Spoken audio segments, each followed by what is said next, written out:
ఎందుకంటే నోరు విప్పితే ట్రాన్స్ఫర్లు చేస్తారేమో అని భయము, ఇంక్రిమెంట్లు కట్ చేస్తారేమో అని భయము, కారణాలు చూపించి సస్పెండ్ చేస్తారేమో అని భయము.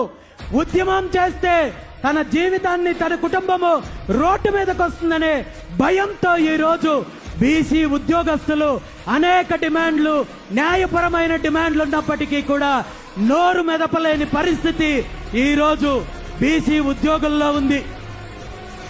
మరి ఈ పార్టీలకు సంబంధించి ఈ పార్టీల కొమ్ము కాసే ఉద్యోగులైతే ఎన్ని లీవులైనా పెట్టుకోవచ్చు, ఏమైనా చేయొచ్చు, రాజకీయాలు చేయొచ్చు, ఎన్నికల ప్రచారాలు చేయొచ్చు, ఏ ఒక్కరూ మాట్లాడే పరిస్థితి ఉండదు. కానీ బీసీ ఉద్యోగస్తులు మాత్రము కనీసము వారి కుటుంబాలకు సంబంధించిన, బంధువులకు సంబంధించిన శుభకార్యాల్లో పాల్గొనాలంటే కూడా భయపడే పరిస్థితి రోజు ఈ రాష్ట్రంలో ఉంది.